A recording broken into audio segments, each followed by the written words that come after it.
Spider-Man Homecoming. Oh man, thank God that rewatches are a thing. I remember, I'm not gonna say I hated this movie when I watched it the first time. I was definitely taken back because it was definitely something different than the typical Spider-Man movie that I'd gotten before. And that definitely pissed me off at first.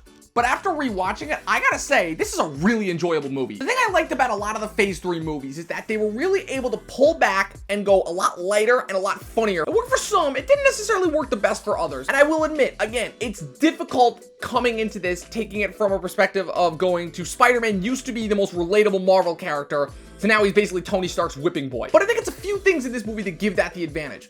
One, Tony Stark is a terrible role model. Like, if you think about it, every bit of advice that Tony gives Peter in this movie is what's setting him back. And it's only when Peter is able to break away from Tony and do his own thing that he actually, like, starts to undergo a dynamic change and actually starts to get stuff done. Also, keeping in mind that Peter is the only one that actually took the Vulture seriously, and as a result, saved Happy Hogan's career. But yeah, Tom Holland is still my favorite live-action Spider-Man, and after a phenomenal breakthrough in Captain America Civil War, I gotta say, he really held his own in this movie. Yeah, sure, his dialogue got a little bit repetitive, but like, he has some really solid, great moments in this. Mostly because this movie, to me, does legitimately test him. Like, I think this is like the most violence that's ever, like, happened to Spider-Man in a Spider-Man movie. But yeah, to me, this is kind of like the Man of Steel version of Spider-Man, where the Spider-Man that we're seeing is not, because the other unique thing about it is that this isn't an origin story. So you got the Man of Steel aspects of it, where you're not exactly watching the fully realized Spider-Man, which to me was always really confusing because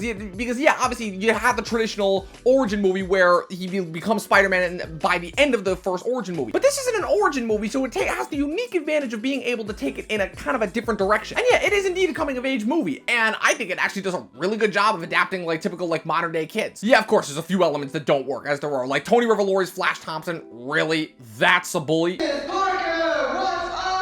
And Zendaya can just leave as far as I'm concerned. Like, every single time she pops up on screen, I'm like, why are you here? And the Vulture, like, oh man, this is the movie that finally started to get the MCU villains right. Like, I thought they were going in the right direction because I loved Ultron, but I'll admit that was a personal thing. And Zemo and Ego were both really good, but Vulture, I still think, is, to me, where they finally started to get the villains right. Because in a way, Vulture is, like, more relatable than Peter in this movie. And because of how relatable Vulture is, it kind of makes Peter's struggle even more compelling. As kind of like this suburban working class dad who gets screwed over by Tony Stark and as a result starts to stick it to the man. And ironically enough, Michael Keaton plays a bird-themed villain 3 years after he almost got an Oscar for a bird-themed character piece. But yeah, this movie is different from your traditional Spider-Man movie. But considering just how many Spider-Man properties we have out there, like, come on, it's not even close to being the most egregious one. And yeah, it is a little first-worldly that his biggest struggle in this movie is trying to own up to Tony Stark. But again, keeping in mind that this takes place in a world post 2 Avengers movies, like, kind of what else are they supposed to do with him? Plus, their scenes together are still great. But yeah, this is the first movie also that because we finally had a non-30-year-old playing Spider-Man, like, in a way, it made the stuff that happened to him even more, like, kind of sad. Because it actually looks like the stuff that's happening to him, like, is happening to a kid. So yeah, I enjoyed this movie a lot more than the first time when I saw it in theaters. I give it 4 stars.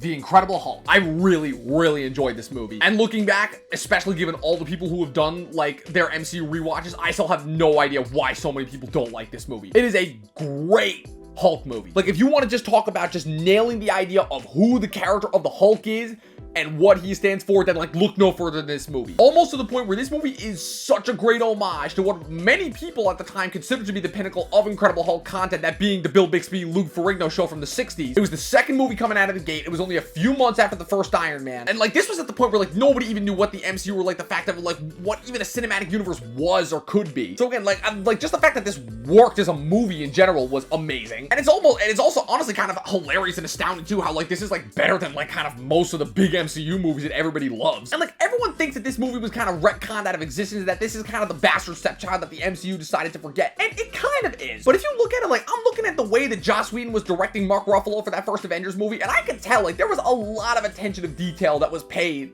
to that Incredible Hulk movie. Like, the one thing I will give everybody, the effects in this are awful. Like, PS2 awful. Bruce Banner's struggle in this movie is 100% loyal and faithful to the character of the Hulk. Like, the whole point of it is that he has removed himself from society because he knows that he is a danger and that his alter ego could literally, like, destroy everything. Not to mention the fact that he doesn't want to turn into a weapon of mass destruction, which kind of makes General Ross, like, still, like, the best unsung antagonist in the MCU that nobody has talked about. It's funny, I think Kevin Feige realized that, and that's kind of why he brought Ross back, especially since he's kind of gearing Ross up to be, like, the new primary figurehead, at least for the majority of phase 4. And yeah, it's really supremely well done. Like, every bit of this movie works towards Bruce Banner's inner struggle. Even Tim Roth as the Abomination, I don't mind at all. Again, it's the same problem that I have with the majority of the phase 1 movies. It's just that they just go from, like, having a pretty compelling villain arc to just, like, being straight up cackling, like, drooling maniacs by the end. But yeah, the end smackdown, despite the effects, is actually really fun. The action, for the most part, is great. Like, the transformative sequences are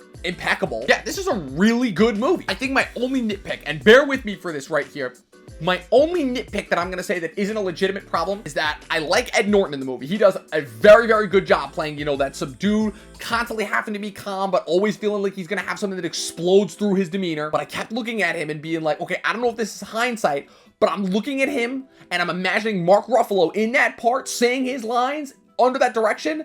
And I'm just saying, like, I already like this movie a lot, but how much better this movie would have been as a result. Like, don't change a single other thing in this movie except for having Ruffalo in that part over Norton. But other than that, yeah, this is the one movie that, like, a lot of people hate and I really enjoy. It sucks that I had to put it this low on this list, but yeah, I gave this 4 out of 5 stars. Alright guys, that was my latest ranking of my MCU rankings list. Let me know your thoughts in the comments below. Be sure to click the like button and the subscribe button. Follow Talkin TV on all our other links. We're on Facebook and Instagram. The links are in the description below, and be sure to keep coming back for more quality content such as this. Have fun, stay safe, and as always, watch more fucking movies.